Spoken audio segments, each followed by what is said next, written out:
fluttering with feathers, his round white shield hung at the side of her mule, and his pipe was slung at her back. Her dress was a tunic of deerskin, made beautifully white by means of a species of clay found on the prairie, and ornamented with beads arrayed in figures more gay than tasteful, and with long fringes at all the seams. Not far from the chief stood a group of stately figures, their white buffalo robes thrown over their shoulders, gazing coldly upon us; and in the rear, for several acres, the ground was covered with a temporary encampment. Men, women, and children swarmed like bees; hundreds of dogs of all sizes and colors ran restlessly about; and close at hand the wide shallow stream was alive with boys, girls, and young squaws, splashing, screaming, and laughing in the water. At the same time a long train of emigrant wagons were crossing the creek, and, dragging on in their slow heavy procession, passed the encampment of the people whom they and their descendants, in the space of a century, are to sweep from the face of the earth. The encampment itself was merely a temporary one during the heat of the day. None of the lodges were erected, but their heavy leather coverings and the long poles used to support them were scattered everywhere around, among weapons, domestic utensils, and the rude harness of mules and horses. The squaws of each lazy warrior had made him a shelter from the sun by stretching a few buffalo robes, or the corner of a lodge covering, upon poles; and here he sat in the shade, with a favorite young squaw perhaps at his side, glittering with all imaginable trinkets. Before him stood the insignia of his rank as a warrior, his white shield of bull hide, his medicine bag, his bow and quiver, his lance, and his pipe, raised aloft on a tripod of 3 poles. Except the dogs, the most active and noisy tenants of the camp were the old women, ugly as Macbeth's witches, with their hair streaming loose in the wind, and nothing but the tattered fragment of an old buffalo robe to hide their shriveled, wiry limbs. The day of their favoritism passed 2 generations ago. Now the heaviest labors of the camp devolved upon them. They were to harness the horses, pitch the lodges, dress the buffalo robes, and bring in meat for the hunters. With the cracked voices of these hags, the clamor of dogs, the shouting and laughing of children and girls, and the listless tranquillity of the warriors, the whole scene had an effect too lively and picturesque ever to be forgotten. We stopped not far from the Indian camp, and having invited some of the chiefs and warriors to dinner, placed before them a sumptuous repast of biscuit and coffee. Squatted in a half circle on the ground, they soon disposed of it. As we rode forward on the afternoon journey, several of our late guests accompanied us. Among the rest was a huge bloated savage of more than 300 pounds weight, christened Le Cochon in consideration of his preposterous dimensions, and certain corresponding traits of his character. The hog bestrode a little white pony, scarce able to bear up under the enormous burden, though by way of keeping up the necessary stimulus, the rider kept both feet in constant motion, playing alternately against his ribs. The old man was not a chief. He never had ambition enough to become one.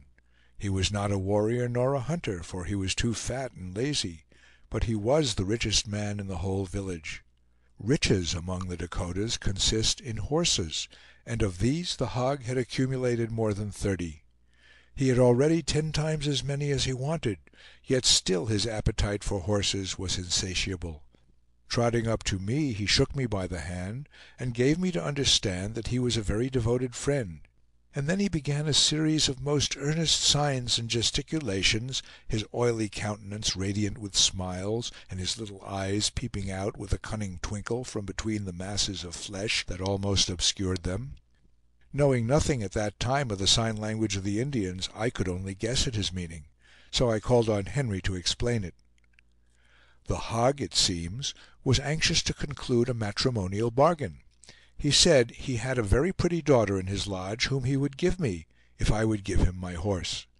These flattering overtures I chose to reject; at which the hog, still laughing with undiminished good humor, gathered his robe about his shoulders and rode away. Where we encamped that night, an arm of the Platte ran between high bluffs. It was turbid and swift as heretofore, but trees were growing on its crumbling banks, and there was a nook of grass between the water and the hill. Just before entering this place, we saw the emigrants encamping at 2 or 3 miles' distance on the right, while the whole Indian rabble were pouring down the neighboring hill in hope of the same sort of entertainment which they had experienced from us. In the savage landscape before our camp, nothing but the rushing of the Platte broke the silence. Through the ragged boughs of the trees, dilapidated and half dead, we saw the sun setting in crimson behind the peaks of the Black Hills.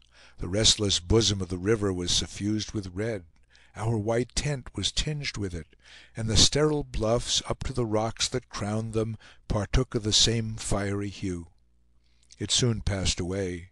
No light remained but that from our fire, blazing high among the dusky trees and bushes. We lay around it wrapped in our blankets, smoking and conversing until a late hour, and then withdrew to our tent. We crossed a sun-scorched plain on the next morning, the line of old cottonwood trees that fringed the bank of the Platte forming its extreme verge. Nestled apparently close beneath them, we could discern in the distance something like a building. As we came nearer, it assumed form and dimensions, and proved to be a rough structure of logs. It was a little trading fort belonging to 2 private traders, and originally intended, like all the forts of the country, to form a hollow square with rooms for lodging and storage opening upon the area within. Only 2 sides of it had been completed. The place was now as ill fitted for the purposes of defense as any of those little log houses, which upon our constantly shifting frontier have been so often successfully maintained against overwhelming odds of Indians. 2 lodges were pitched close to the fort. The sun beat scorching upon the logs. No living thing was stirring except one old squaw, who thrust her round head from the opening of the nearest lodge, and 3 or 4 stout young pups, who were peeping with looks of eager inquiry from under the covering. In a moment a door opened, and a little swarthy, black-eyed Frenchman came out. His dress was rather singular. His black curling hair was parted in the middle of his head, and fell below his shoulders. He wore a tight frock of smoked deerskin, very gaily ornamented with figures worked in dyed porcupine quills. His moccasins and leggings were also gaudily adorned in the same manner, and the latter had in addition a line of long fringes reaching down the seams. The small frame of Richard, for by this name Henry made him known to us, was in the highest degree athletic and vigorous. There was no superfluity, and indeed there seldom is among the active white men of this country, but every limb was compact and hard, every sinew had its full tone and elasticity, and the whole man wore an air of mingled hardihood and buoyancy. Richard committed our horses to a Navajo slave, a mean-looking fellow taken prisoner on the Mexican frontier, and, relieving us of our rifles with ready politeness, led the way into the principal apartment of his establishment. This was a room 10 feet square. The walls and floor were of black mud, and the roof of rough timber. There was a huge fireplace made of 4 flat rocks picked up on the prairie. An Indian bow and otter-skin quiver, several gaudy articles of Rocky Mountain finery, an Indian medicine bag, and a pipe and tobacco pouch garnished the walls, and rifles rested in a corner. There was no furniture except a sort of rough settle covered with buffalo robes, upon which lolled a tall half-breed, with his hair glued in masses upon each temple and saturated with vermilion. 2 or 3 more "mountain men" sat cross-legged on the floor. Their attire was not unlike that of Richard himself, but the most striking figure of the group was a naked Indian boy of 16, with a handsome face and light, active proportions, who sat in an easy posture in the corner near the door. Not one of his limbs moved the breadth of a hair. His eye was fixed immovably, not on any person present, but, as it appeared, on the projecting corner of the fireplace opposite to him. On these prairies the custom of smoking with friends is seldom omitted, whether among Indians or whites. The pipe therefore was taken from the wall, and its great red bowl crammed with the tobacco and shongsasha mixed in suitable proportions. Then it passed round the circle, each man inhaling a few whiffs and handing it to his neighbor.